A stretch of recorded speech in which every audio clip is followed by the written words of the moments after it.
आगे बढ़ते हैं। हिजाब विवाद पर सियासत तेज हो गई है। एक तरफ AIMIM असदुद्दीन ओवैसी ने लोगों से सवाल किया है कि लड़कियां हिजाब पहन रही हैं तो क्यों पेट में दर्द हो रहा है। वहीं यूपी के CM योगी आदित्यनाथ ने कहा है कि देश संविधान से चलेगा, ना कि शरीयत से। मेरा तो बहुत स्पष्ट मानना है, भारत की व्यवस्था संविधान के अनुरूप चलनी चाहिए। हमारी व्यक्तिगत आस्था, हमारे व्यक्तिगत स्वयं के अधिकार या हमारी स्वयं की पसंद नापसंद हम देश के ऊपर लागू नहीं कर सकते, संस्थाओं के ऊपर लागू नहीं कर सकते। ये नहीं लागू कर सकते हैं। क्या मैं उत्तर प्रदेश के अंदर सभी कर्मचारियों को या सभी लोगों को ये बोल सकता हूं कि आप भी भगवा धारण करें? ये उनका विषय है, जो उनको धारण करना करें, लेकिन ड्रेस कोड स्कूलों में लागू होना चाहिए। स्कूल का विषय है, स्कूल के अनुशासन का विषय है। आर्मी में कोई ये कहेगा कि हम लोग जो है अपने अनुसार चलेंगे, फोर्स में कोई इस प्रकार की बात करेगा? कहां अनुशासन रह पाएगा? व्यक्तिगत आस्था आपकी अपनी जगह होगी, लेकिन जब संस्थाओं की बात होगी तो संस्था के नियम कानून को हमें मानना होगा। देश की व्यवस्था होगी, देश के संविधान को मानना होगा। देखिए, संविधान स्कूल में कॉलेज में सस्पेंड नहीं होता है, समझा करिए आप। ये एक मल्टी कल्चरल कंट्री है। कल आपने नहीं देखा घूंघट पहन के वोट डाल रही थी महिलाएं, उसको क्या बोलेंगे आप? जो लड़कियां पहले से हिजाब और निकाब पहन रही थी, अभी से पेट में दर्द क्यों हुआ है?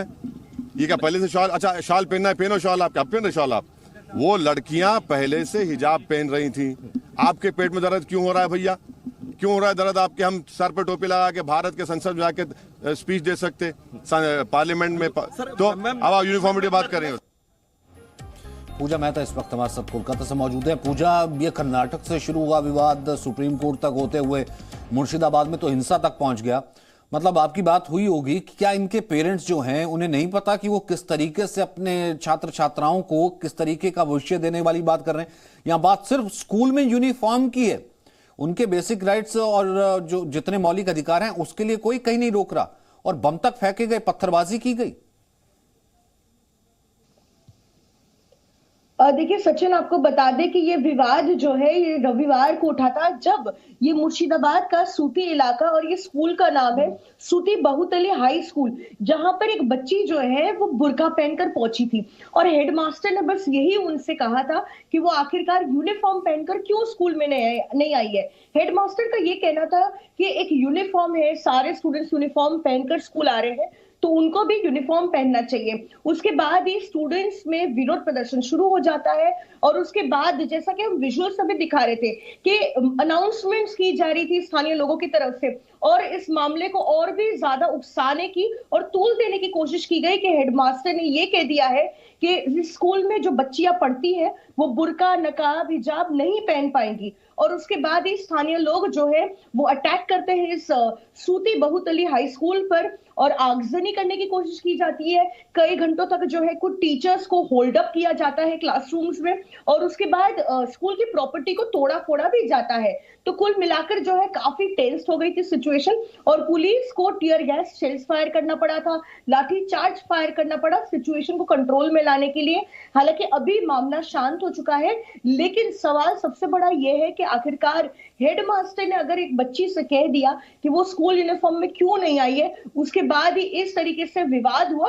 और देखने वाली बात यह है कि किस तरीके से एक्सटर्नल फोर्स जो है उन्होंने तूल देने की कोशिश की और इस मामले को और भी ज्यादा बढ़ा। कम से कम ये स्टूडेंट्स हैं और उनके माँ बाप को तो समझना चाहिए ना, ये किस तरीके का फिर आगे फ्यूचर देना चाहते हैं, किस तरीके की खाई बांटना चाहते हैं कि यूनिफॉर्म पहनने के लिए कहा कि आप यूनिफॉर्म पहनिए, बुर्का जो है ये आपकी अपनी पर्सनल चॉइस है, घर पर पहनिए या बाहर पहनिए, तो वहां पर स्कूल पर पत्थरबाजी कर दी गई। जितेंद्र, इससे अंदाजा लगाया जा सकता है कि किस तरीके की स्थिति आगे हो रही है, और आज क्या घटनाक्रम है और आज क्या ग्राउंड रिपोर्ट है? देखिए सचिन, अगर इस पूरे घटना की बात करें तो उडुपी के अंदर शांति बनी हुई है। उडुपी के अंदर कोई भी इस तरह की घटना नहीं हुई है जिससे कि लॉ एंड ऑर्डर की सिचुएशन खराब हो जाए। ये बात जरूर है कि उडुपी से ही इस पूरे मामले की शुरुआत हुई है, हिजाब मामले की शुरुआत हुई है, जब 6 लड़कियां धरने पर बैठ गई थी गवर्नमेंट PU कॉलेज के अंदर, और जिन्होंने हिजाब पहनने की मांग की थी क्लास के अंदर। लेकिन हमें इस बात का भी ध्यान रखना चाहिए सचिन कि इसी स्कूल के अंदर 75 लड़कियां हैं, मुस्लिम लड़कियां हैं जो कि पढ़ती हैं। ये PU कॉलेज की बता रहा हूँ। इसके अलावा जो जूनियर स्कूल है यानी कि 10वीं तक का जो स्कूल है उसमें अलग लड़कियां पढ़ती हैं, मुस्लिम धर्म की लड़कियां, लेकिन इनमें से किसी ने भी, इन 6 के अलावा इनमें से किसी ने भी हिजाब पहनने की जिद नहीं की है। हमने कल भी दिखाया, क्योंकि पीयू कॉलेज और बड़े कॉलेजेस जो हैं वो बंद हैं फिलहाल 16 तारीख तक के लिए, लेकिन 10वीं तक के जो स्कूल खुले हुए हैं वहां पर भी हमने कल देखा कि जो मुस्लिम धर्म की लड़कियां हैं वो हिजाब पहन करके स्कूल गेट तक आती हैं, क्लास गेट तक आती हैं और उसके बाद चेंजिंग रूम में जा करके हिजाब को उतारती हैं, बुर्के को उतारती हैं और बाकी बच्चों की तरह क्लास को अटेंड करती हैं। और इस पूरे मामले को देखें तो जिस तरह से ये पूरा मामला फैलाया जा रहा है, जिस तरह से देश के अलग अलग हिस्सों में हम देख रहे हैं कि लॉ एंड ऑर्डर की सिचुएशन हो रही है, तो आप ये समझ सकते हैं कि ये सिर्फ बच्चे नहीं है, इसके पीछे कोई ना कोई ऐसी ताकत है जो इस पूरे मामले को तूल देना चाहती है, इस पूरे मामले न को केवल तूल इस देना तरह चाहती से है, खड़ा बल्कि करना एक दूसरा चाहती है। रंग भी देना चाहती है, सियासी रंग, मजहबी रंग, ताकि किसी तरीके से हिंदू मुस्लिम खाई और तमाम वो चीजें जो कि कम से कम देश की ताकत के लिए, देश के फैब्रिक के लिए खतरा है, कुछ उस तरह मोड़ना चाहती हैं। तभी हम देखते हैं कि AIMAM की तरफ से भी रोज ट्वीट आ रहा है, पाकिस्तान में भी इसमें कूद पड़ा, अब तो IOC की तरफ से भी एक स्टेटमेंट आ गया है। बहुत बहुत शुक्रिया आप दोनों का मेरे साथ बने रहने के लिए। छोटे से ब्रेक के लिए रुक गए। Presenting B News app available on Google Play and App Store. Download it now.